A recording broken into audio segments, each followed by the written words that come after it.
Boa noite.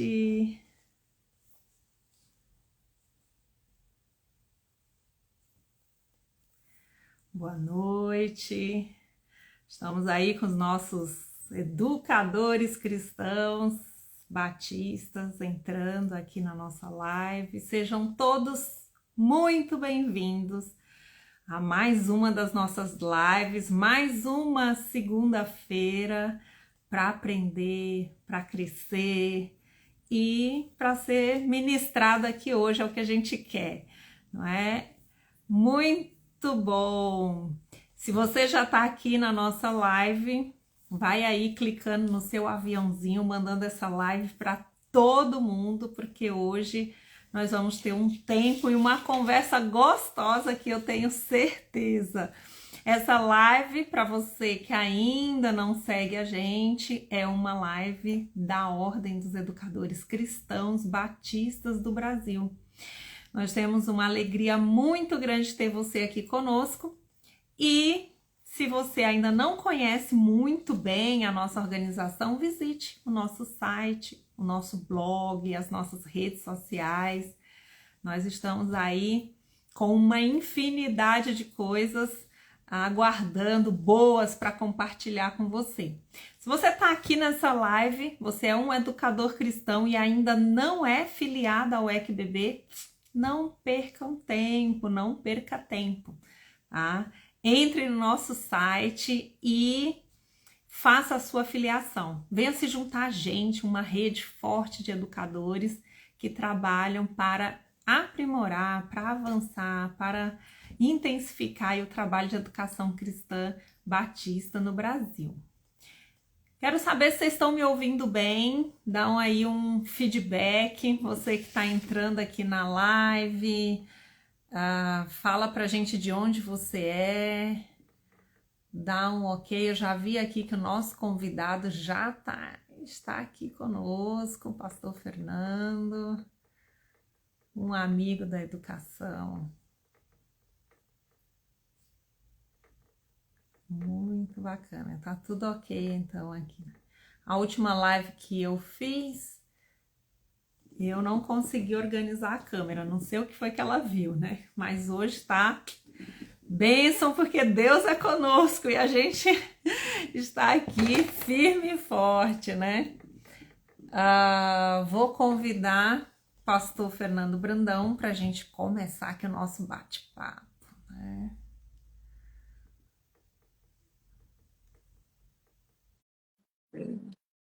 Enquanto o pastor Fernando Brandão entra aí, eu quero dizer para vocês que nós estamos nos últimos dias. Pastor Fernando, vira a câmera. Nós estamos aí nos últimos dias das inscrições para o curso de formação continuada da UEQBB. Amanhã tem curso começando, hein? Amanhã nós temos o curso Mediação de Conflitos com a professora Elisângela Santos, começando. Esse foi um dos cursos que teve maior pedido de repetição e uma enquete que a gente fez no nosso programa EBD, Educação Cristã para o Alto, na Rede 316. Então, é um curso maravilhoso para nós que temos que lidar com conflito o tempo todo, né? Então, estamos aqui nos último dia, na verdade, né? O último dia para inscrição nesse curso. Pastor Fernando, enviei um convite aí. Vamos ver se dá certo de entrar agora, senão eu envio novamente, tá? Vamos dar muito coraçãozinho, muito 100, nota 100 para nossa live ser entregue para muita gente, tá bom?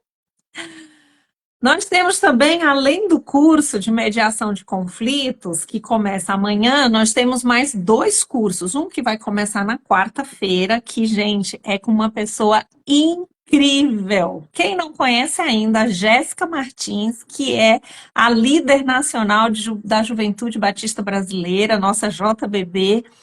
Ela é uma pessoa sensacional.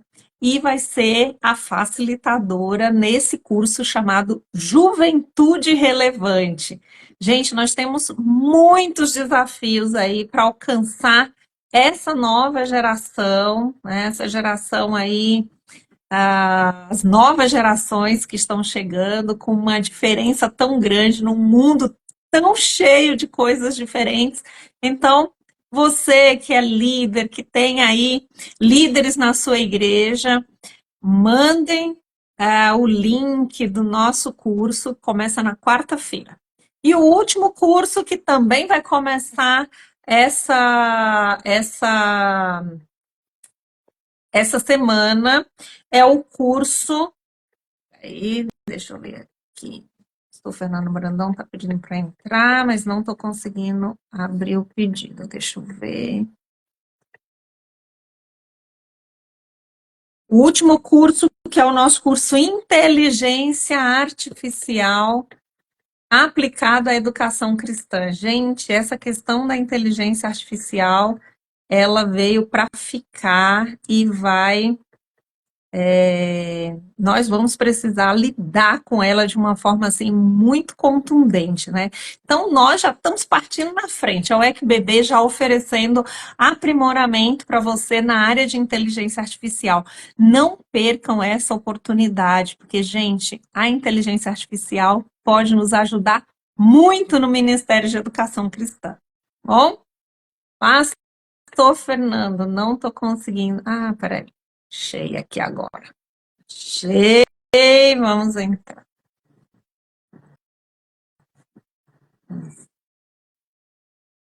Estamos aqui, gente, com muita gente legal nessa live, hein? Lani Luzia, Flávia, Josemária, Marco Abreu, Lindonice, Silmária, Marilúcia,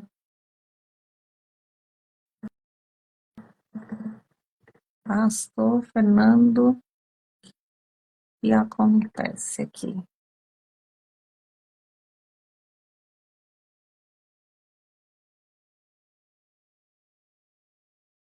Eu estou chamando. Vamos ver se aparece o convite aí.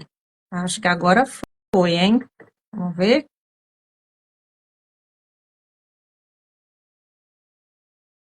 Pastor Fernando, qualquer coisa, manda mensagem aqui se tiver tendo algum problema para entrar, tá? Vamos lá.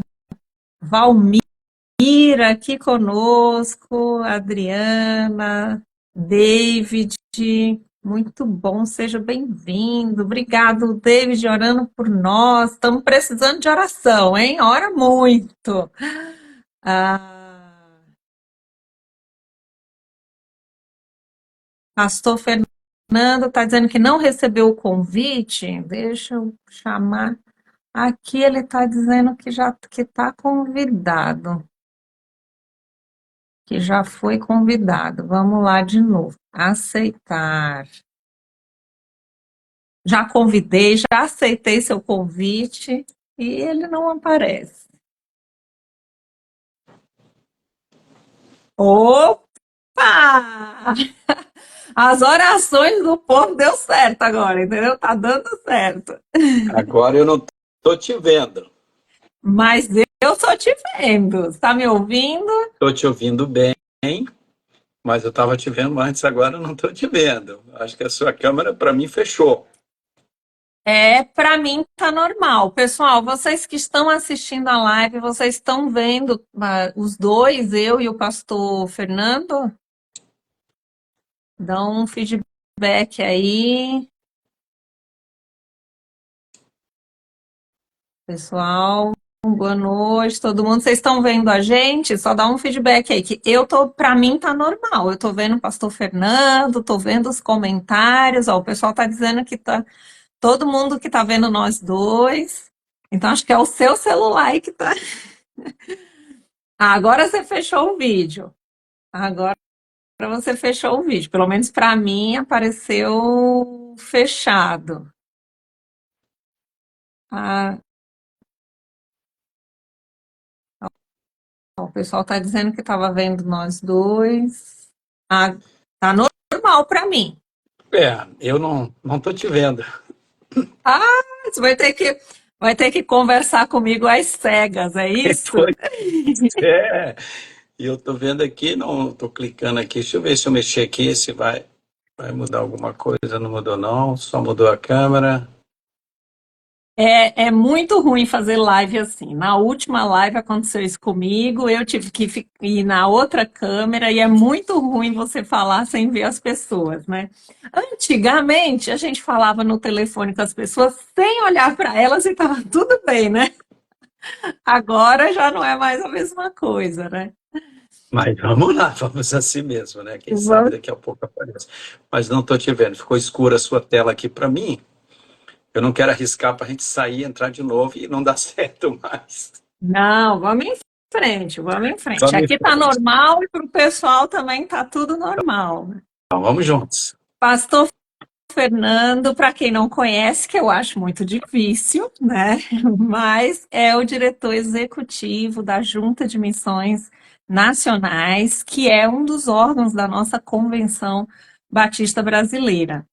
Ele é um pastor muito querido nosso, que nós, da UECBB, pastor Fernando Brandão, consideramos o senhor pastor amigo da educação. E nosso amigo também, por isso nós convidamos você para estar aqui conosco, para conversarmos sobre um tema que para a gente é muito importante, que é a questão da liderança. Queria aí que você desse o seu oi inicial, né? A gente ficou aí nessa história de câmera e tal, né? Dá seu oi inicial para a gente entrar direto no nosso assunto, tá bom? Tá bom, eu quero cumprimentar toda essa gente linda que já está aí com a gente. Dar boa noite, cumprimentar todos com a bondade, a misericórdia, a graça do Senhor Jesus. Agradecer a Ilana, a Ordem dos Educadores Cristãos, por ter me convidado para estarmos juntos nesta live conversando sobre liderança. E que alegria estar com tanta gente querida. Eu já vi ali nos comentários gente de Ipiaú, na Bahia, gente de Ilhéus, na Bahia, e gente aí de São Paulo, aqui do Rio. Eu já vi gente ali de Minas Gerais. Eu quero mandar um abraço para toda essa gente linda que está conosco na live. Deus abençoe todos vocês. É um privilégio, uma alegria muito grande estar com os irmãos nesta noite aqui para a gente conversar. É, o senhor só está vendo gente da Bahia e de Minas. Eu não sei, eu estou sentindo uma tendência aí, Olha, né? Já está protegendo os estados, é isso não, tem mesmo? gente do Rio Grande do Norte também, tem gente de Minas, mas é o seguinte, eu tenho um abraço muito especial para minha querida Bahia. O Baitaba, eu acho que tem mais gente da Bahia nessa live do que de qualquer outro estado do Brasil. Porque o pessoal da Bahia realmente É não é brincadeira, provável, né? viu? É provável. E aí em São Paulo, deve ter gente de São Paulo também, mas que tem um pé na Bahia. E gente do Ceará, gente do Rio de Janeiro, olha aí, quanta gente, gente lá de Cruz das Ó, Almas, Maranhão, Maranhão, Maranhão. olha só.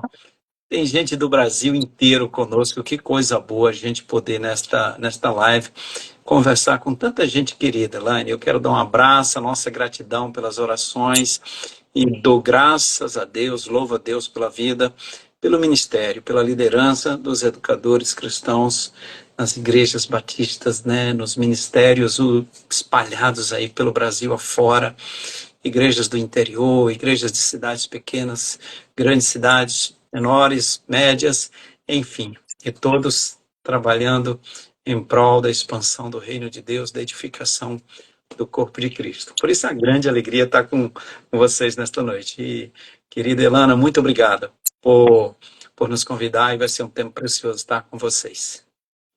Muito bom. Bem, Pastor Fernando, nós convidamos para esse tema porque nós entendemos, né, e reconhecemos você como um grande líder na nossa denominação. Uma pessoa que está fazendo história no quesito de liderar, de impulsionar, de criar sonhos e levar o povo, ajudar o povo a realizar esses sonhos. Então, o senhor é uma inspiração para a gente. E quando a gente vê a sua liderança, os resultados, aquilo que Deus está fazendo através da sua vida, A gente não sabe, né, ou não imagina toda a trajetória que você passou até chegar onde Deus colocou você como um líder nacional, né, para conduzir uma junta que tem impacto não só no Brasil, mas também fora do Brasil. E nos veio uma certa curiosidade aí, né? Como que foi um pouco dessa trajetória? Como que surgiu o líder Fernando Brandão, né? Ele surge na sua vida desde a infância, você sempre foi líder, isso despontou em algum momento. Eu sempre tive vontade de fazer essa pergunta. Então, eu estou matando a minha vontade aqui nessa live, tá bom? Conta aí um pouco pra gente.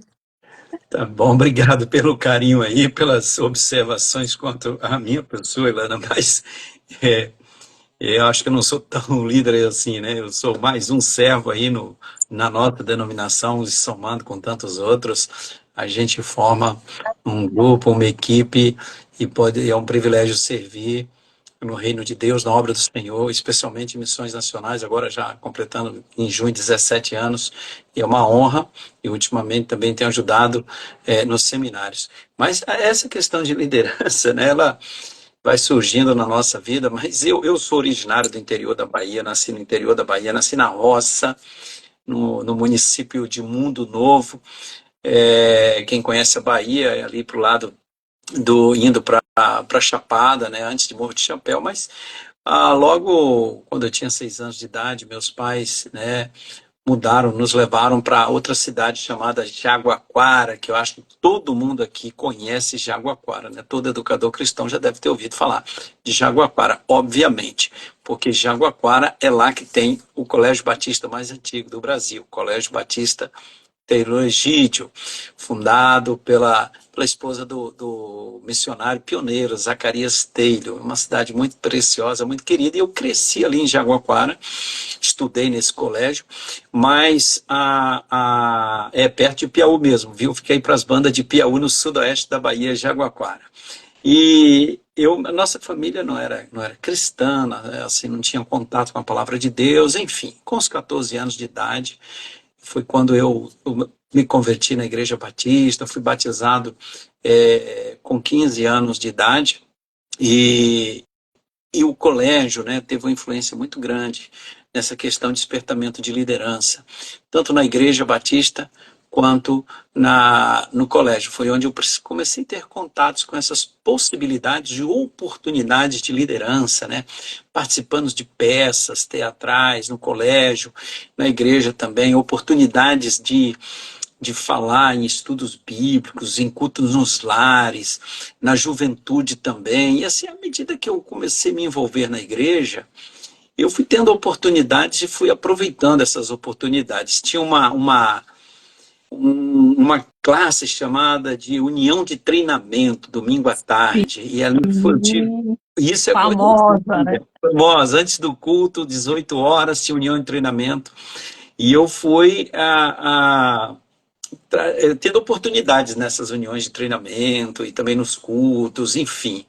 E a igreja foi onde eu comecei a ter assim, oportunidades, mas não tinha na minha mente, né, de um adolescente, essa preocupação, essa questão de liderança. Eu tinha outros projetos de vida na minha cabeça de adolescente, estudando, pensando em fazer cursos na vida profissional, mas numa campanha de missões nacionais, né, eu pregava um missionário americano e eu assim tive o primeiro assim discernimento, entendimento do propósito, do chamado de Deus assim para a obra, para o ministério. Mas assim, eu não tinha discernimento até onde isso poderia ir, e terminei o ensino médio e tive a oportunidade de morar em Belo Horizonte, estudar em Belo Horizonte, ir para Belo Horizonte. E aí fui para Minas estudar lá e ingressei no seminário, trabalhei um período de estagiário na Caixa Federal, depois terminou o estágio, trabalhei num banco, depois no terceiro ano de seminário eu passei no concurso da Caixa Federal e terminei o seminário, o último ano fui consagrado ao Ministério Pastoral e levei essa atividade bioocupacional, né? Eu trabalhava na Caixa e também pastoreava a Igreja Batista Jardim América. Depois fui para Brasília, tive a oportunidade de ir para Brasília, muito novo ainda, com 28 anos, fui convidado para ocupar uma função de executivo na matriz da Caixa Federal, e eu era muito garoto e muito novo naquela época, e Nossa. era um grande desafio naquela época. Eu tinha um orçamento na minha área, ele era de 1 bilhão e 800 milhões, isso em 1997, ou seja, já tem alguns anos aí para trás. Então eu tive. Deixa eu fazer uma pergunta aqui. Você entrou na Caixa Federal em que função? Todo mundo, quando passa nos concursos da Caixa naquela época, entrava como escriturário. Depois até mudou para o nome de TB, técnico bancário. Eu entrei como escriturário, que era o escriturário. Chão de fábrica. É o chão de fábrica. A gente falava ralar o umbigo no balcão. Ralar o umbigo no balcão é atender cliente, abrir conta corrente, aquela coisa toda ali. Aí depois da agência eu me tornei auxiliar de supervisão, supervisor, me tornei gerente, depois gerente de mercado. Você foi subindo, né? Isso, quer dizer, com 28 isso, anos você chega numa função executiva porque você teve uma trajetória. Aí lá em Minas eu era gerente de negócio, aí me tornei gerente da central de cobrança da Caixa em Belo Horizonte. Eu dava cursos também, passei a fazer parte da área de instrutoria da Caixa, né, departamento de capacitação e treinamento. Eu dava alguns cursos aí pelo Brasil, às vezes era chamado em reuniões em Brasília para grupos de trabalho. E aí veio a oportunidade, houve mudanças naquela época em Brasília, a época que o Fernando Henrique Cardoso se tornou presidente, teve muitas mudanças e eles levaram jovens, né, para matriz, enfim, eu sei que eu tive, não era uma oportunidade comum alguém tão novo quanto eu e com o tempo que eu tinha de Caixa ir para a matriz era assim, como diziam lá, né, não é para amadores. E assim foi a mão de Deus mesmo. É interessante você falar isso, né? Essa visão de trazer gente jovem para ocupar funções, né, de liderança, né? E aí já fica uma lição para a gente, né? O quanto às vezes é muito importante esse oxigênio da juventude, né? Dar essa oportunidade aí para as novas gerações, né? Muito bacana isso. E hoje a gente tem você porque teve essas oportunidades, né? Assim, Deus estava te moldando, né? Deus estava te construindo, né? Eu tive assim, tenho que agradecer muito a Deus pela bondade e misericórdia dele, muitas pessoas que ele usou para me abençoar e abrir oportunidades. Eu nunca tive assim influência política, nunca tive assim, digamos, apoio e compromisso político para, às vezes, você galgar posições em organizações públicas, às vezes tem que ter alguns padrinhos políticos, eu nunca tive padrinho político. Mas Deus não me deu as oportunidades e assim usou muitas pessoas, desde que eu fui estagiário na Caixa e saí, fui trabalhando em outro banco, um banco japonês, onde eu aprendi muito também. Depois eu voltei pelo concurso, e na Caixa eu fiz muitos cursos, tive muitas oportunidades de fazer cursos. Eu agradeço a Deus o tempo que eu passei na Caixa Federal, só tenho coisas boas para falar da Caixa. Foi uma experiência fantástica de aprendizado, de crescimento. Ter ido para a matriz em Brasília assim, expande a mente, expandiu assim, meus horizontes, e eu fui viver outra realidade, enxergar o Brasil, tratar de questões muito mais estratégicas do que operacionais. Às vezes a gente está muito no ambiente de operação, de rotinas, daqui a pouco você vai para uma posição mais estratégica, que você tem que pensar estrategicamente, olhando o Brasil todo. E as oportunidades que eu tive de fazer muitos cursos, MBAs em gestão de negócio, gestão empresarial, negociações, isso a Caixa abriu muitas portas para crescer. E concomitante a isso, eu também fui pastorear a Segunda Igreja Batista do Plano Piloto, uma igreja muito querida, e aí era uma vida assim, dupla jornada, né? Terminava o expediente na Caixa, eu saía para a igreja, dava expediente à noite, sábado também na igreja, e num bom período da minha vida eu fiquei um tempo, terça-feira, toda terça eu ia para São Paulo, trabalhava em São Paulo aí na Caixa, e voltava no final do dia, de manhã voltava no final do dia. Olha, eu sabia que São Paulo tinha tido assim uma influência na sua vida. Acabei de descobrir, hein? Fiz muitos cursos aí em São Paulo. E São Paulo tinha assim, a economia, né, a locomotiva econômica do Brasil. A gente tinha que estar atento ao movimento de São Paulo. E São Paulo é uma potência econômica, né? E aí eu ia muito em São Paulo e muitas reuniões, né, pelo Brasil afora. Então essa questão de liderança, né, ela sim foi as oportunidades que Deus foi nos dando e abrindo portas e usando pessoas para nos abençoar.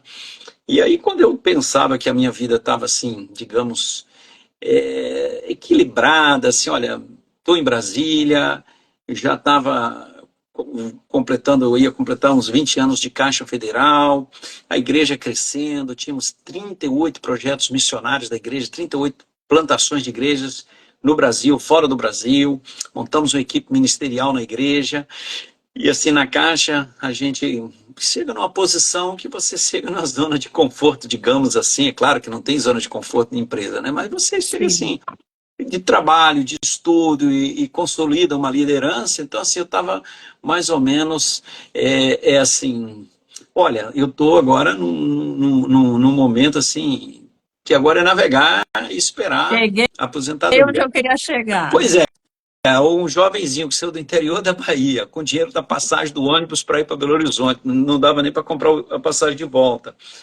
E estava agora na matriz da Caixa como executivo, pastoreando uma igreja que crescia, e eu estava assim, realizado, digamos assim, como pensando assim na vida, né? Agora é deixar o barco correr e me aposentar, um emprego federal, essa coisa toda.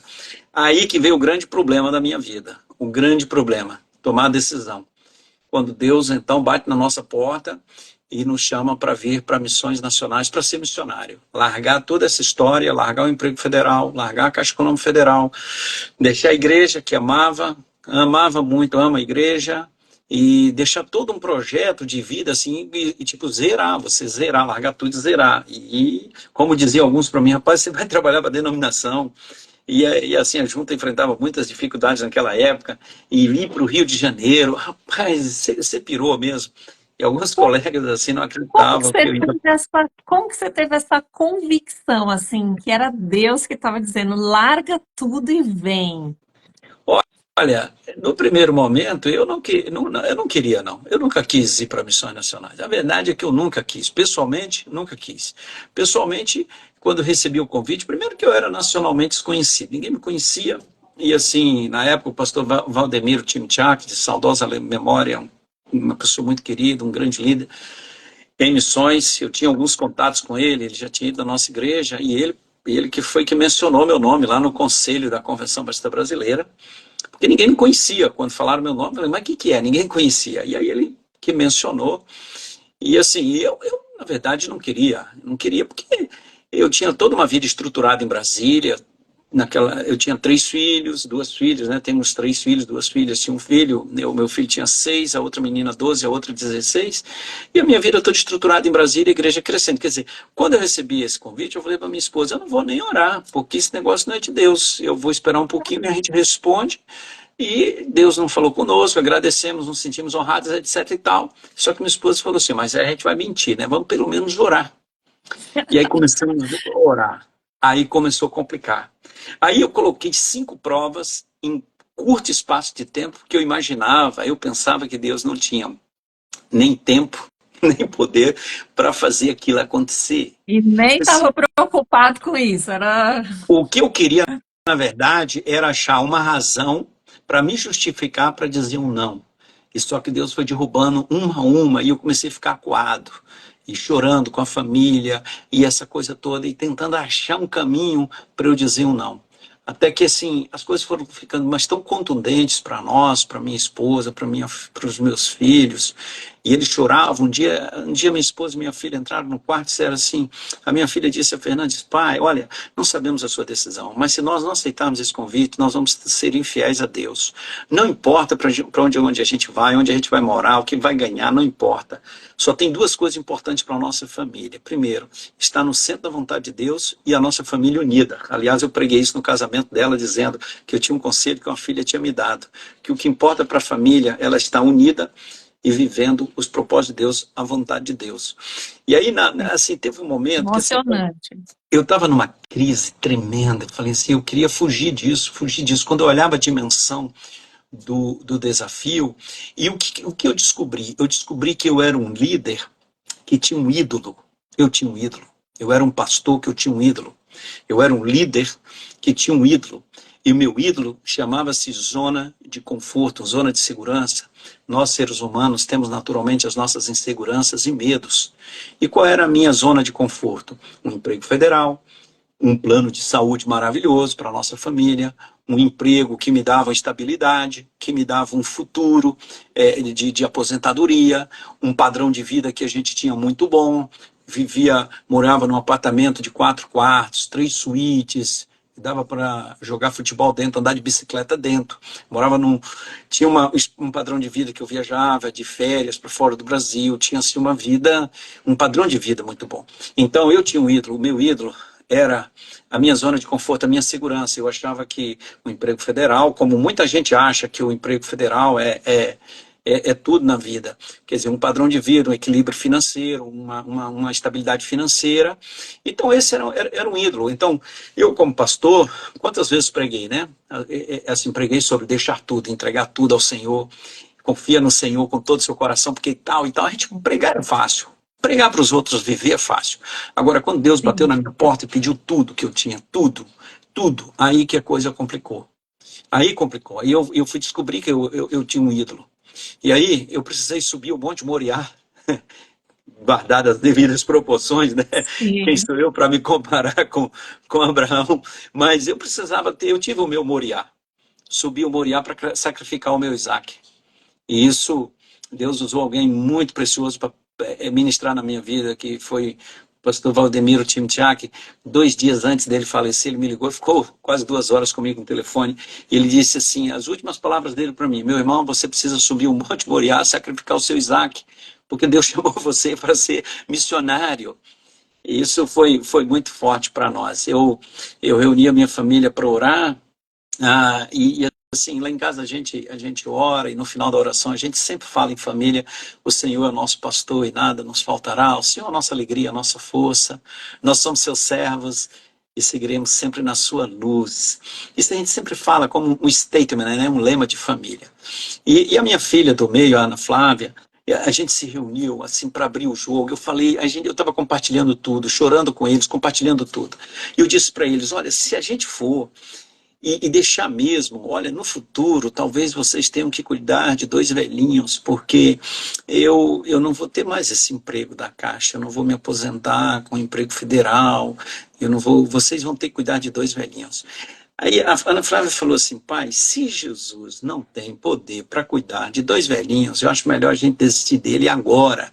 Em vez da gente falar, o Senhor é o nosso pastor e nada nos faltará, a gente deveria dizer, a Caixa Federal é o nosso pastor e nada nos faltará. Nós Ó, nos ajoelhamos e bem choramos.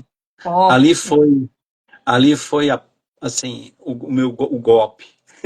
Foi a entrega total. Nós choramos juntos. No dia seguinte, eu fui à Caixa e entrei com o pedido. E aí, assim, foi uma reviravolta na nossa vida. Deixamos tudo. Isso tem 17 anos. Eu tinha muitas preocupações com a educação dos filhos, etc. e tal. E, e, e hoje, assim, a gente vê toda essa trajetória, a fidelidade do Senhor. Eu faria tudo de novo. E dou graças a Deus que Ele me deu forças para tomar uma decisão extremamente importante, claro, e expor a minha família, que quando a gente toma uma decisão sozinho é uma coisa, Sim. mas envolve uma esposa, envolve os filhos, trazer para um contexto, se esse negócio não desse certo, e como que a gente ia fazer isso? Então dizer que foi fácil, que eu tinha coragem, que eu tinha fé, não, não foi não. Eu morri de medo, chorei, fiquei sem dormir algumas noites e acordava, preocupado com os meus filhos, com o futuro, com a minha esposa, preocupado com todos os aspectos de uma mudança dessa dimensão implicaria, se não vai dar certo, e a gente conseguir, assim, tomar uma decisão pela fé. E aí, a nossa liderança, né, no ambiente cristão, a gente vai perceber ao longo da palavra de Deus que a nossa liderança vai sendo provada e Deus vai Sim. nos treinando, nos dando oportunidades, e não tem como, né? Não existe vocação sem renúncia, não existe vocação sem decisões de fé, não existe chamado, vocação para servir, para liderar no reino de Deus, sem a gente passar pelos treinamentos, né, que Deus nos oportuniza para a gente crescer, para tomar decisões. E assim, uma decisão dessa deixa a gente numa zona de insegurança tão grande que só tem um jeito da gente contornar isso. É ficar na total dependência de Deus, ou seja, É. 100% na dependência do Senhor. Porque e agora? Então eu só tenho o Senhor. Então o meu pastor, o Senhor é o meu pastor e nada me faltará. Não é o meu emprego, não é a minha estabilidade financeira, não é aquilo que a gente pode galgar na vida, mas sim a dependência de Deus. E a gente vê assim a mão de Deus abençoando, a mão do Senhor assim abençoando essa jornada e assim as oportunidades que eu tive de crescer também como líder ao longo dessa jornada. Mas a coisa mais importante, eu penso, na vida de um líder cristão, a coisa mais importante é a sua dependência de Deus, porque a gente, ao longo da jornada de liderança cristã, vai tomar decisões pela fé. Assim, o líder que não toma decisões pela fé, ele não vai ver a glória de Deus, ele não verá a glória de Deus, ele não verá o poder de Deus ser manifesto na liderança dele. Então, tomar decisões, às vezes, pela fé, e com a consciência de que aquilo é a vontade de Deus, tendo assim tranquilidade, a motivação certa no coração. Quando você está com a motivação certa, não está motivado por outros interesses pessoais e outras coisas, mas sim a motivação, primeiro, que o nome do Senhor seja glorificado, seja proclamado e vidas abençoadas. Isso para mim Amém. são três motivações que eu sempre checo para entrar em qualquer projeto, com tudo. A primeira pergunta que eu faço: o nome do Senhor será glorificado nesse projeto? O nome dele será proclamado? E a outra: vidas serão abençoadas? Porque se for eu que será a pessoa reconhecida, esse troço não vai prestar. Se eu estou buscando para minha glória, ou se o líder está buscando algo que ele vai ficar envaidecido, reconhecido, esperando os aplausos, esse negócio não vai dar certo. Mas se o que motiva a gente é o nome do Senhor proclamado, exaltado, glorificado, esse projeto glorifica a Deus. E outra coisa, vidas estão sendo abençoadas. Então, essas motivações no coração da gente e leva naturalmente para a gente tomar algumas decisões pela fé. Muito Então, bom, muito então bom. eu E acabo falando assim, demais. Essa é coisa de muito liderança, a vida foi interessante, forjando. é muito interessante como ouvir a sua história, né? Eu me emocionei aqui, eu acho que muita gente ao longo da live se emocionou, de ver assim que, na verdade, todas as oportunidades que você teve antes, elas foram preparatórias, né? Era Deus forjando em você o líder que ele precisava, o que ele queria usar, do jeito que ele queria usar, né? Ele faz as coisas do jeito que ele quer, né? Então, e nós precisamos, enquanto denominação, enquanto Igreja de Cristo, de homens preparados para essa visão macro, para esse olhar maior. E essa construção dessa visão macro, dessa visão a nível de Brasil, ela não é uma coisa simples, né? Não é você dormiu e acordou pensando, né, no Brasil como um todo. Isso é um processo de construção e é muito lindo ver como Deus fez isso em você, através da sua profissão, e depois que você estava ali, ele falou: agora você vai fazer isso, mas é em outra dimensão, em outro aspecto, e é para me servir, será para minha glória. Eu, assim, estou muito impactada. Eu sempre quis ouvir essa história, hein? Tive a oportunidade aqui em cadeia nacional. Tá ótimo, né?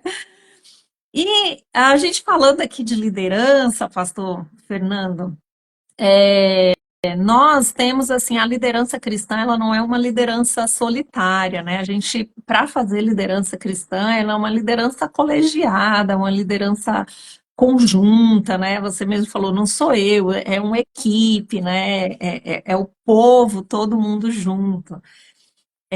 Como que é, né? Assim, essa questão de liderar equipes, né? Equipes que produzem para a glória de Deus, trabalhar com equipes, qual a importância, né? O lugar desse líder na hora de pensar o seguinte: olha, o trabalho é coletivo, porque Deus não mandou só para mim, né? Mandou todo mundo, né? Então a gente vai fazer juntos. Como que é isso aí na sua experiência como líder, né? A gente vai aprendendo, né? Especialmente na Bíblia, e para mim a Bíblia é o maior manual, o maior e melhor manual de liderança. Os Sim. princípios de liderança na Bíblia, assim, são contundentes, são maravilhosos. Eu acho que os cristãos são os melhores líderes, porque eles têm acesso aos conceitos do cristianismo, né, de líder, de liderança, muito cedo quando começa a ter contato com a Bíblia, né? Aí no mercado começou a se falar de liderança servidora outro dia, mas isso, para nós cristãos, Mais de isso dois tem mil anos, né? líder servo. Então, assim, a Bíblia, ela traz para nós, assim, princípios de princípios extraordinários de liderança. E trabalho em equipe, trabalho com uma equipe. E o líder, ele sempre tem que ter alguns valores, alguns princípios para ele ser líder, porque senão ele é gerente, ele é gestor, e há uma diferença muito grande entre ser gerente e ser líder. Eu digo às vezes para pastores que Deus não os chamaram, não chamou o pastor para que ele seja gestor eclesiástico, gerente de igreja, mas chamou para liderar a visão dele. Então a liderança, ela precisa assim, ter alguns pilares que o líder precisa consolidar, não como algo que ele vai observar eventualmente, mas como estilo de vida, que estará presente na liderança dele o tempo todo. E trabalhar em equipe, formar e desenvolver líderes, formar e desenvolver equipe, isso deve fazer parte do seu estilo, da sua vida, e isso com intencionalidade. E aí o líder tem que estar com o coração aberto para não querer ser o case de sucesso ou uma estrela. E Deus não chamou a gente nem para ser case de sucesso, nem para ser uma estrela. Na liderança cristã, quem brilha é Jesus. Então, quando o líder não tem maturidade nem segurança, ele fica assombrado, apavorado quando surge jovens perto dele, pessoas na equipe com talento. E ali ele às vezes quer cortar as asas, quer tirar as oportunidades e tem medo de trabalhar com equipe. E assim, Deus me deu discernimento e assim, ao longo da jornada eu fui aprendendo e lendo muitos autores, tive a oportunidade de fazer alguns cursos nessa área de gestão, de liderança, e autores como o Peter Drucker, um Incrível. autor na área de gestão. Eu sempre li o Peter Drucker. Então, assim, aprendi algumas coisas que você não pode, o líder não pode chegar no topo sozinho. Ele tem que chegar com a equipe dele. E sem equipe ele não vai a lugar nenhum. Agora, ele não pode ter essa insegurança, ter medo.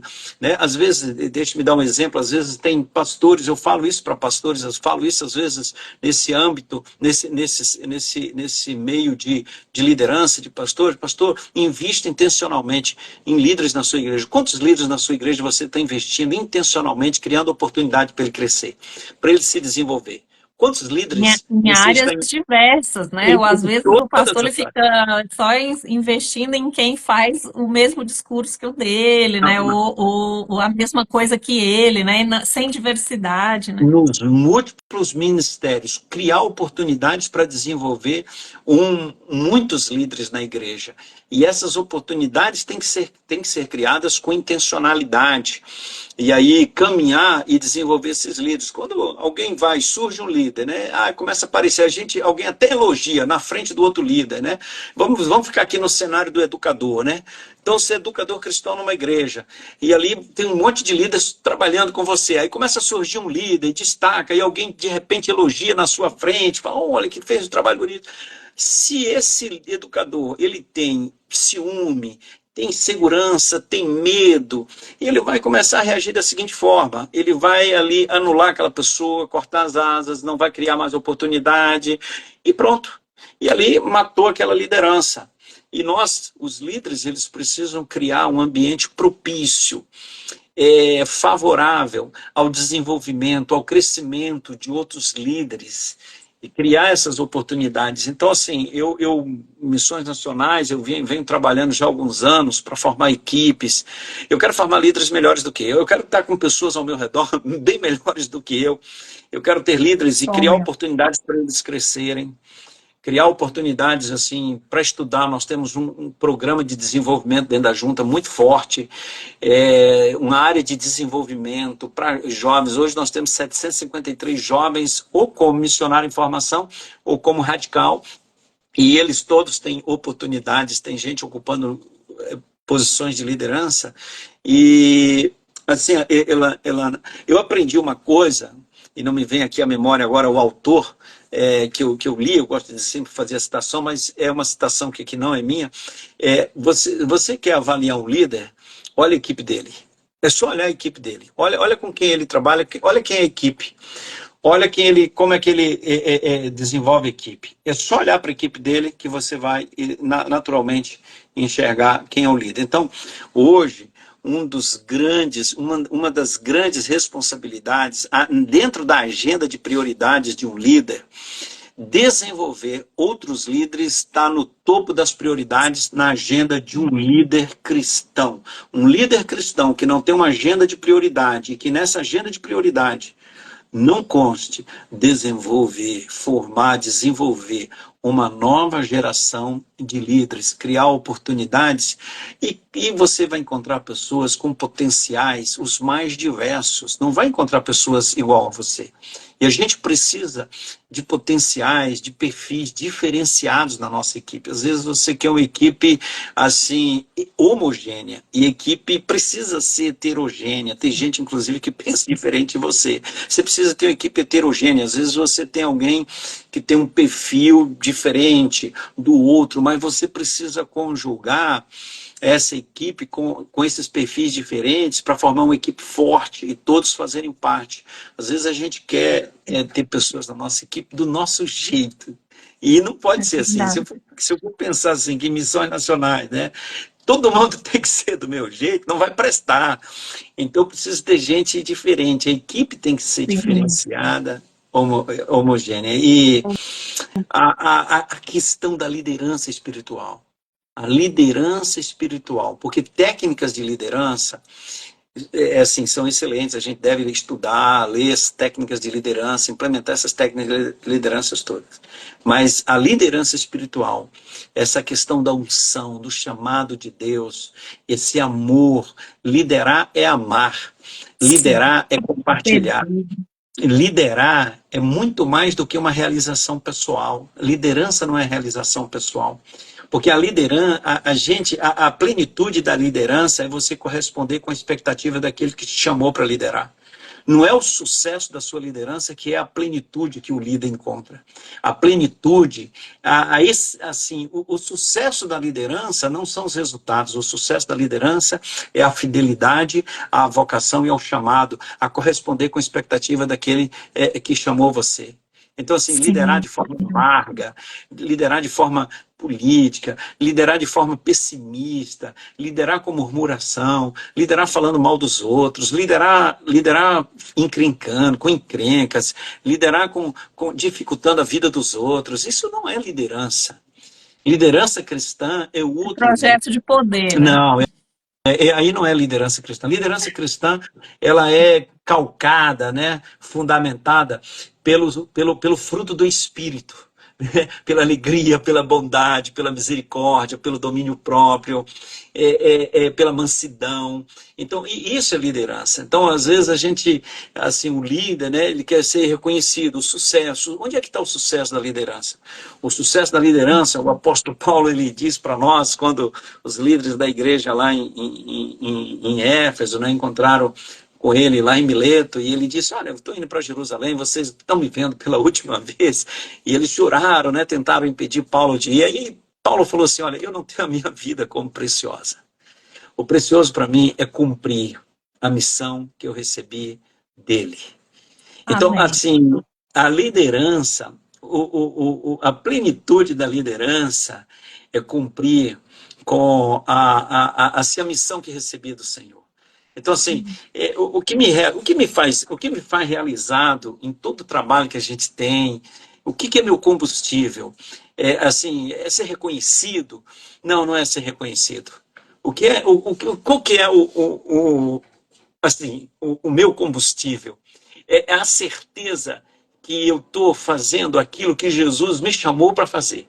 A liderança que está glorificando o nome dele, proclamando o nome dele e transformando vidas. Eu fui pregar uma vez aqui na igreja do Recreio dos Bandeirantes, num culto à noite, e depois do culto estava na porta com o pastor Wander e cumprimentando as pessoas, e muita gente, né, um auditório imenso, E ali fui cumprimentando, e um casal com duas crianças, né? Eu acho que uma menina de 9 anos, ou acho que um menino de 11, 12 anos, né? Um casal ficou ali esperando até o final para me cumprimentar. E para cumprimentar a gente. Quando terminou ali, aí ele veio na minha direção e falou assim: pastor, eu queria mostrar minha carteira de trabalho e meu crachá para você.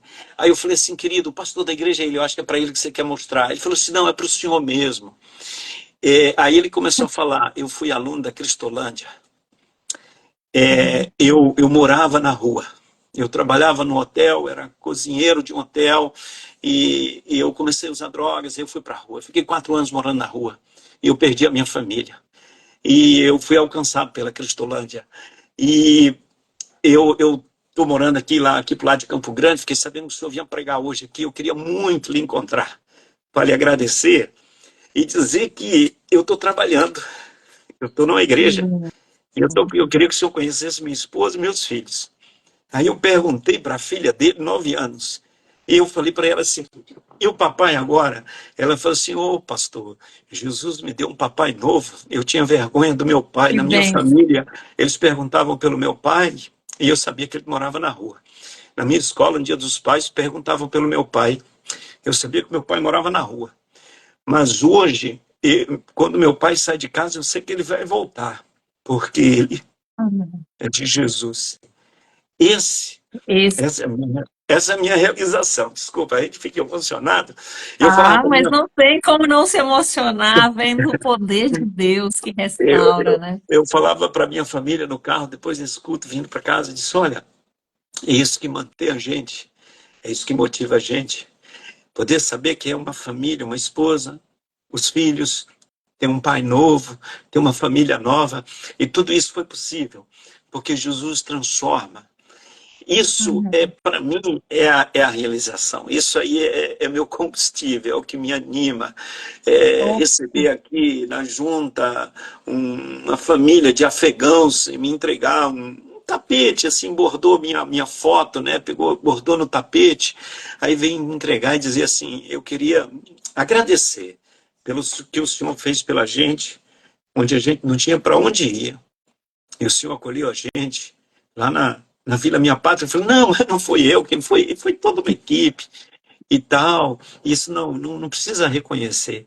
Então, você saber que pessoas foram abençoadas, o nome de Jesus foi proclamado e glorificado. Isso, amém. para mim, é o combustível, é a questão de liderança, é isso aí, não é uma realização pessoal. Quando, Liderança quando a é gente amar está a no pessoa. centro, exatamente, quando a gente está no centro ali da vontade de Deus, consciente de que estamos fazendo exatamente aquilo que Deus nos comissionou a fazer, né?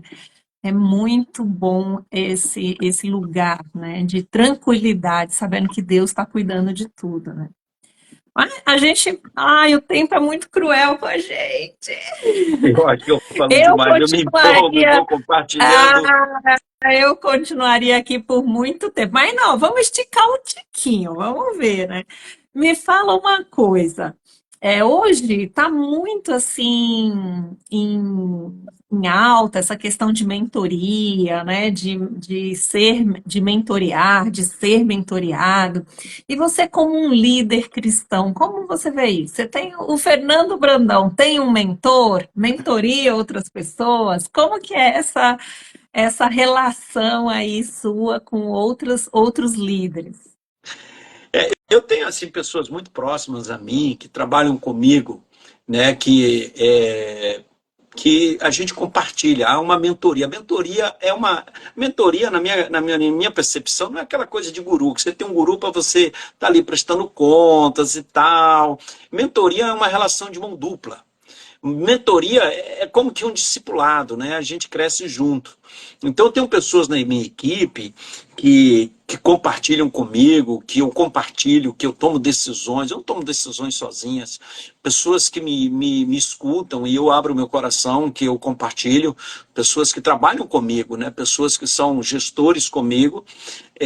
Elas me mentoreiam, né? Pessoas que sabem tudo da minha vida, que eu compartilho. E eu tenho oportunidade também de, nessa via de mão dupla, ajudá-las no desenvolvimento. Porque eu sinto o seguinte: Eu sou responsável pelo desenvolvimento da minha equipe. Se minha equipe não crescer, é culpa minha. Então, trabalham comigo seis gerentes executivos próximos a mim. Então, ali é meu núcleo de gestão da Junta de Missões Nacionais. O desenvolvimento desses gestores é minha responsabilidade. Se eles não forem bons, se eles não crescerem, é culpa minha. Então, eu sou responsável por ele. Desde a seleção, o desenvolvimento deles, o crescimento deles, a vida espiritual deles, emocional, criar oportunidades para eles crescerem e desenvolverem. Então, isso eu tenho um plano de desenvolvimento de líderes, eu chamo PDL. Então, eu divido em 4 áreas: área emocional, espiritual, habilidades e competências. E checo ali as áreas que a gente precisa trabalhar para crescer, para se desenvolver. Então, eu trabalho intencionalmente com a minha equipe, e peço que eles façam isso com a equipe deles, e que isso seja tipo uma onda dentro da organização em que todo líder se sinta responsável pelo desenvolvimento da sua equipe. Se você tem uma equipe, trabalha com a equipe, essa equipe não está crescendo e desenvolvendo, você é o responsável. Você precisa fazer um plano de desenvolvimento para a sua equipe, intencionalmente, ouvindo cada um, os pontos fortes, os pontos fracos, onde precisa desenvolver, onde pode crescer e desenvolver. Então, essa é tipo uma planilha Excel que eu fui fazendo na prática. Então, eu tenho um líder na minha equipe, eu checo com ele, né, nas competências essenciais naquela função. Uma competência essencial para uma função como essa. Então, você precisa ter habilidade para fazer um planejamento. Não sei fazer, então você precisa ser desenvolvido para elaborar um planejamento. Olha, eu não tenho muita habilidade para falar de repente em público. Você precisa então se desenvolver. Você precisa de algumas leituras. E aí você constrói com ele um plano de desenvolvimento específico para aquela pessoa da sua equipe. E a pergunta para os educadores: você que lidera, você tem um plano de desenvolvimento para a sua equipe? Nos próximos 5 anos, você vai trabalhar o desenvolvimento da sua equipe? Quais áreas do desenvolvimento a sua equipe precisa crescer, precisa trabalhar? Essa Muito intencionalidade. bom isso, porque é interessante que o educador, o pastor, o líder, ele tem que ter primeiro um plano de desenvolvimento pessoal, né? Qual é o seu plano de desenvolvimento pessoal? E depois, né, todo um plano de desenvolvimento da sua equipe, né? Muito bom. A gente já está querendo saber aqui se rola uma partilha aí dessa planilha, né, para gente, para os filiados da UFBB, uma live fechada para dar uma explicação assim mais profunda de como é feito isso. Eu já estamos querendo esticar o negócio, pastor Fernando, porque Olha, a gente não quer perder tempo. olha, eu não mando, eu não posso enviar a planilha. Antes, eu precisaria fazer uma reunião com vocês aí fechada no Zoom É isso para que a gente quer. A explicar, gente já quer deixar amarrado aqui, hein? explicar esse plano de desenvolvimento de líderes, que são 4 áreas. Eu trabalho com 4 áreas, né? A pessoa que pode, de repente, trabalhar com mais áreas, mas eu trabalhei assim, a área espiritual, que aí vai envolver a área emocional também, tem a parte que envolve caráter, e a parte de habilidades, né, habilidades e competências, né, no sentido não é de incompetente ou incompetente, não. Quais são as competências essenciais para essa função? Né, a pessoa que vai exercer uma função de administrador, você vai administrar um hospital. Quais são as competências essenciais para um administrador de um hospital? Você vai ser professor de escola bíblica dominical para uma classe de crianças. Qualquer pessoa pode ser. Quais são as habilidades que ela precisa ter, as competências essenciais para exercer aquela função? Então, você é educador. Imagino que, digamos que a sua igreja tenha professores de escola bíblica dominical. Sei lá, 10, 15, 20 professores. Qual é o plano de desenvolvimento dos seus professores? Qual é o plano de desenvolvimento da sua equipe? Qual é o plano de desenvolvimento do departamento, do ministério com crianças da sua igreja? Qual é o plano de desenvolvimento para a liderança, que está com jovens, enfim, sei lá. Então, eu estou disposto para a gente fazer uma rodada no Zoom. Eu estou arrumando confusão. Olha, o pessoal aqui já está todo mundo pedindo para agendar, todo mundo querendo já marcar o dia e a hora e se inscrever, hein? E aí, Então, o a senhor gente. está com uma dívida pública, nós vamos Não, mas agilitar isso aí. será um prazer, porque o que a gente quer com tudo isso? Quer ver a gente crescer e desenvolver como líderes, como líderes. Então, assim, alguns líderes na minha equipe, eu vou falar assim, olha, você precisa de leitura, você precisa ler esse livro aqui. Você precisa ler esse livro aqui. E eu fiz algumas reuniões, ultimamente eu não tenho feito, porque agora está acontecendo a gente mudou algumas formas de atuar dentro da própria junta, em termos de desenvolvimento, mas eu pegava livros assim e distribuía, ó, cada um vai ler um capítulo, e a gente daqui a 30 dias vai se encontrar, a gente encontra no Zoom, e cada um vai apresentar o seu capítulo. Cada reunião era a apresentação de um capítulo. Então a gente lia o livro em conjunto sobre liderança, né? Liderança espiritual, ou formação e desenvolvimento de líderes. Tem muita coisa boa. John Maxwell mesmo tem Sim. materiais bons para você trabalhar Na com nossa equipe. equipe, na nossa equipe aqui na PibPen, a gente faz muito isso e E, é é, muito bom para o desenvolvimento da equipe como um todo, né? eu, Alinhamento de visão, desenvolvimento de competências, muito bacana. E uma coisa, Elana, às vezes as pessoas estão nos acompanhando agora, talvez você trabalhe numa igreja pequena, numa congregação, e você pensa assim, não, mas isso aí é para igrejas grandes, para outras realidades. Não é não. Isso é Para para todo mundo. todo mundo. Todo mundo. Quando eu olho lá, e na prática, lá na Amazônia, a gente tem investido muito no desenvolvimento de líderes ali dentro das comunidades ribeirinhas. Então, assim, a gente tem tido alguns resultados, e assim, tem toda uma rede de formação e desenvolvimento de líderes intencionalmente, todos os programas que a gente faz, disponibiliza para eles, mas ali tem líderes sendo desenvolvidos e eles investindo intencionalmente no desenvolvimento de outros líderes, mais ou menos assim. Aí, um jovem missionário lá, ele apresenta assim, olha, esses 4 aqui estão indo lá para o Radical, para o centro de treinamento que a gente tem lá no interior da Amazônia, e esses 4 aqui nós estamos investindo para que eles sejam líderes. E o que você está investindo neles? Olha, eles precisam crescer nisso, crescer nisso. Nós tivemos uma experiência extraordinária num congresso Multiplique Nosso em Águas de Lindóia, 1.500 líderes. Tinha gente de vários lugares do Brasil, de fora do Brasil.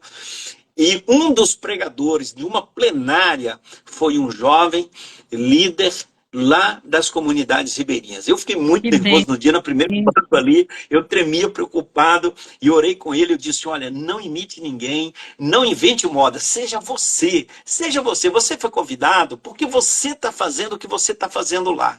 E olha, foi assim de arrepiar, um menino lá do interior da Amazônia. Então, numa comunidade ribeirinha que tem recursos tão poucos, assim, nem sempre tem internet, nem sempre tem tanta tecnologia, a gente pode desenvolver líderes, a gente pode ter um plano intencional de desenvolvimento de liderança. Mas Elana tocou num ponto Amém. muito importante. Líder, qual é o seu plano de desenvolvimento? E aí, Elana, deixe-me falar uma coisa aqui muito importante que eu queria compartilhar com os líderes aqui. Gente, Muita, a gente não pode perder a na live. Se a nossa gente passar do cultura, Instagram, na, no, seja, o pessoal está me obrigando a salvar essa na live. nossa Vai lá. cultura, na nossa cultura, existe a questão da motivação e da disciplina. E Sim. aí, na liderança, às vezes, eu prefiro a disciplina. E aqui eu queria compartilhar isso com você pelo seguinte, eu vou chegar lá no plano de desenvolvimento pessoal seu. Eu prefiro líderes disciplinados do que líderes motivados.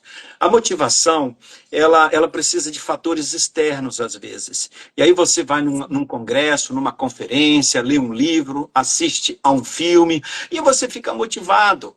Aquele casal vai num encontro de famílias, encontro de casais, aí volta motivado, agora o nosso casamento vai mudar, agora a coisa vai ser diferente, volta do retiro espiritual, não, agora eu vou ler mais a Bíblia, vou orar, depois dessa conferência, Deus falou tanto comigo, e minha vida vai tal.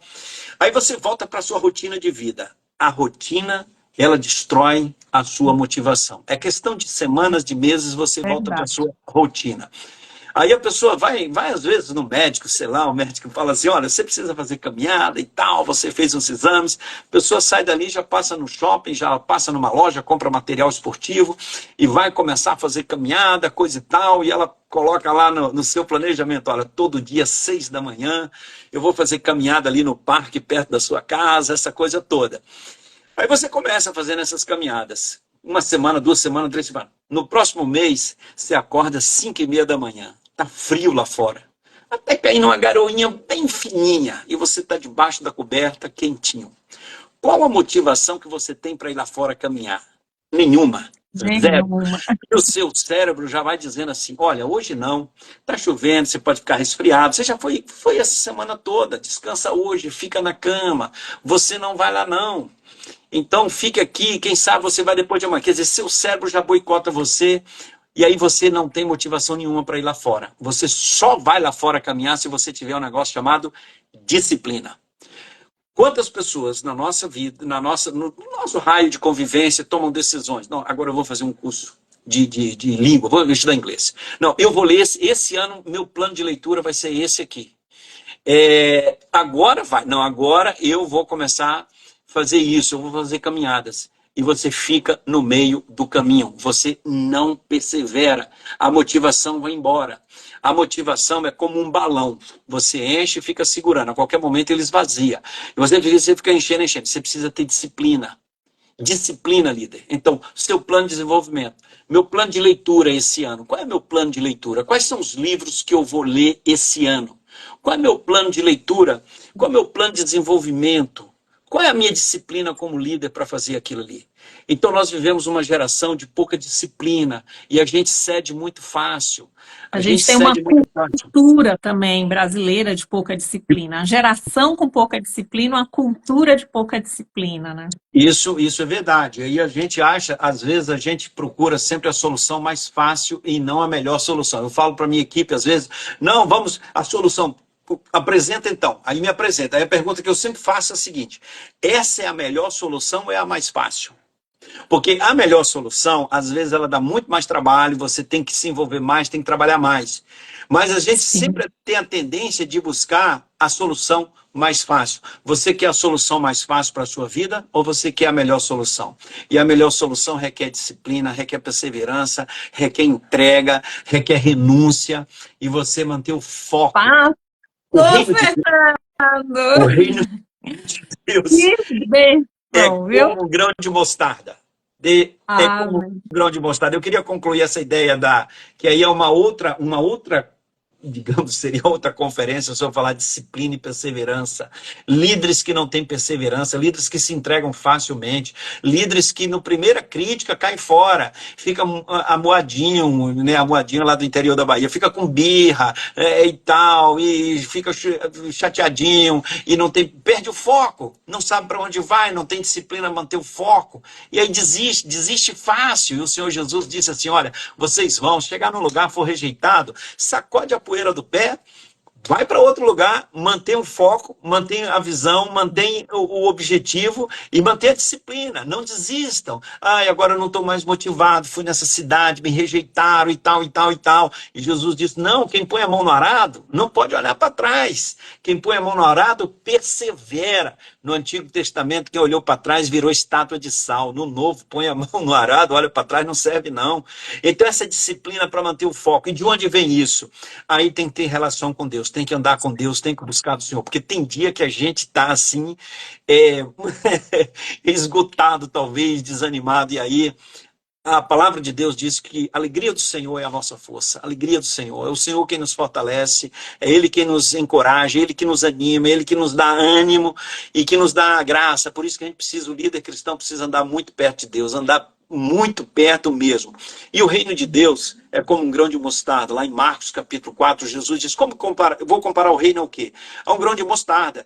Olha, gente, ele poderia ter comparado assim, olha, o reino de Deus, o meu reino, é 1000 vezes maior do que o Império Romano. E ele não fez isso. Olha o que ele comparou, a um grão de mostarda.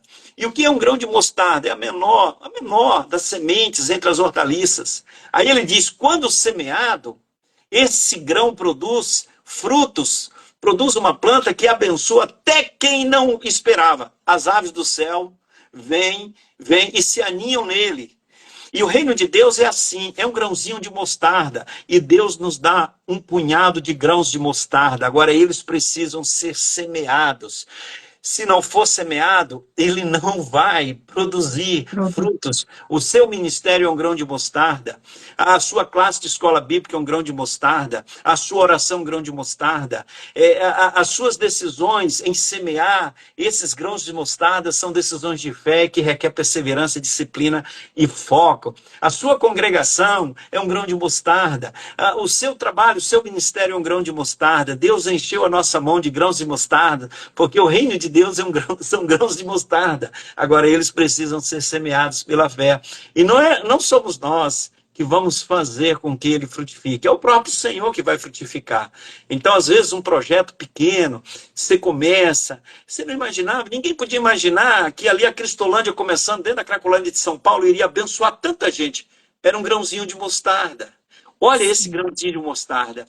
Pela fé, o seu ministério, a sua vida, um curso é um grão de mostarda. Agora, a gente precisa semear esses grãos de mostarda pela fé, porque o reino de Deus é um grão de mostarda. Você aí no interior, pastor, meu ministério aqui é tão pequeno, eu não tenho recursos. Não tem problema não, meu irmão. Não tem problema não, minha irmã. O reino de Deus é um grãozinho de mostarda. Semeia, agora semeia com alegria, semeia com fé, com paixão, com gratidão e com otimismo, porque líderes pessimistas eu não quero perto de mim. Líderes pessimistas, eu digo para a minha equipe, eu quero pessoas na minha equipe que a gente estamos perdendo de 3-0, 45 minutos do segundo tempo. O juiz deu 5 minutos de acréscimo e nós estamos acreditando que nesses 5 minutos de acréscimo nós vamos virar o jogo e ganhar de 4-3. Líderes otimistas. Líderes... Fé e otimismo. E o otimismo, ele vem da fé, não é algo que surge do nada, não. Agora, quando você lida com pessimista, gente que só vê defeito, só problema, e sempre está achando uma coisa negativa.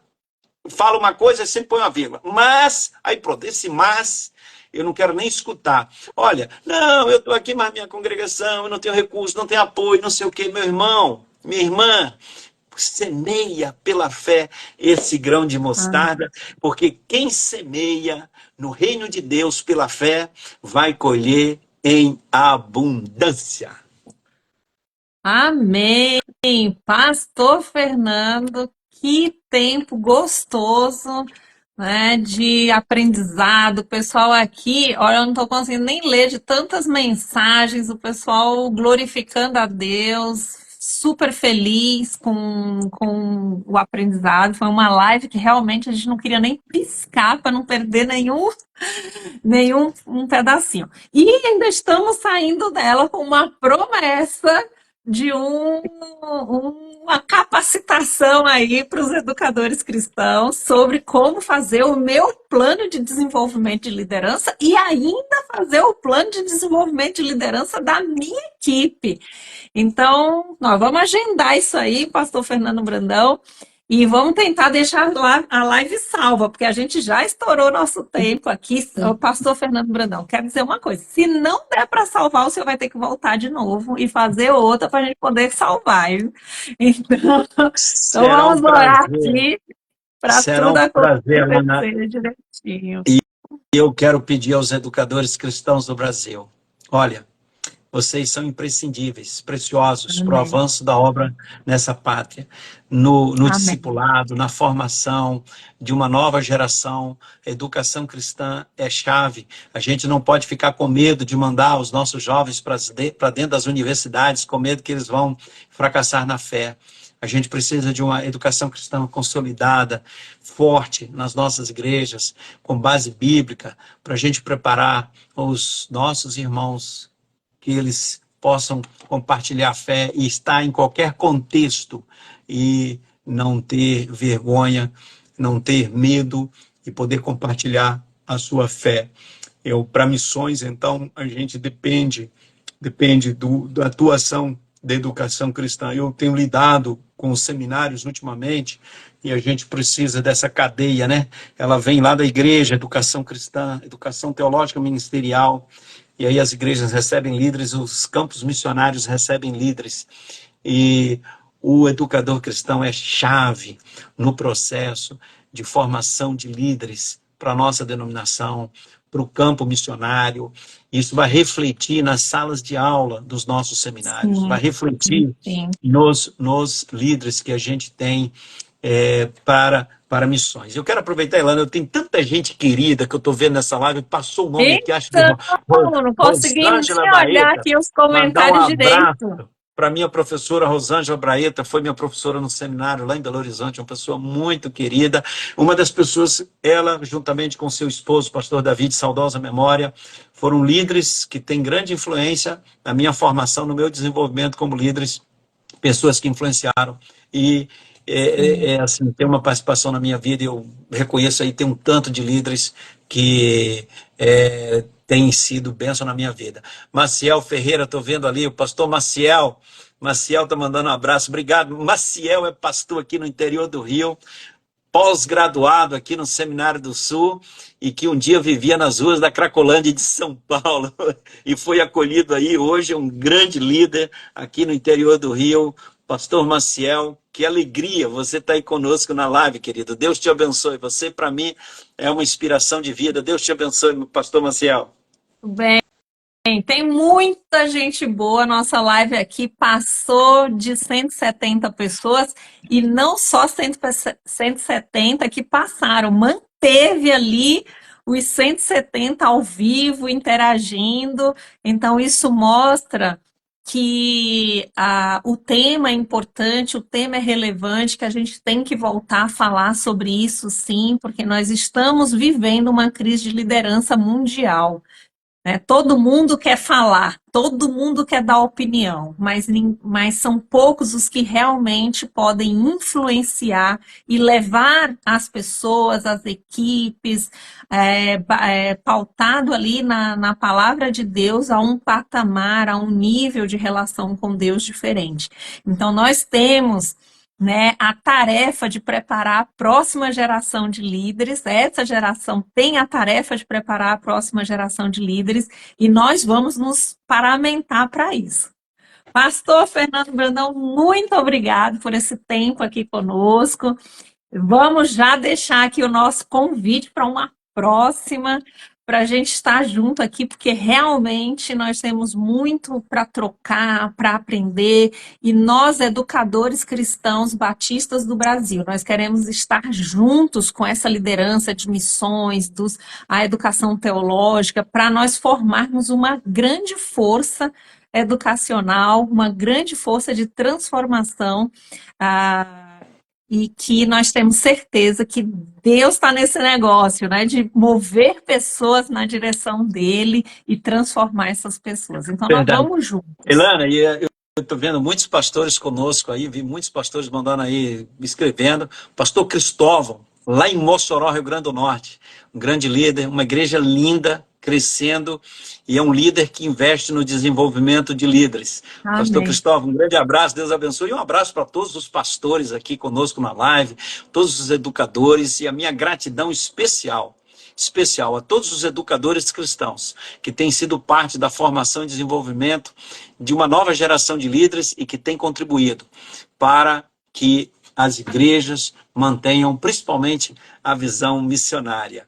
Os educadores, eles são guardiães da visão missionária, porque é lá Amém. na igreja que ela é transmitida. Um abraço para essa turma muito linda aí, Elana, e olha, nossa live era de 1 hora, parece 55 minutos, eu não quero nem olhar no relógio. Pastor Fernando, mas é assim mesmo, gente. Muito obrigado por ter ficado com a gente até aqui. Muito obrigado, Pastor Fernando, mesmo aí com problema na câmera, com a gente. Isso não fez diferença nenhuma aqui na nossa live e foi uma bênção. A gente quer estar junto de vocês e queremos também vocês junto com a gente nos nossos projetos, tá bom?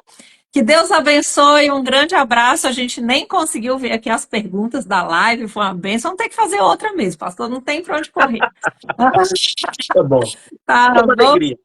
Uma alegria estar Um com grande vocês. Um grande abraço. beijo, um abraço missionário para todos vocês. Deus abençoe. Boa noite. Um abraço educacional também para você. Que Deus abençoe. Tchau, tchau.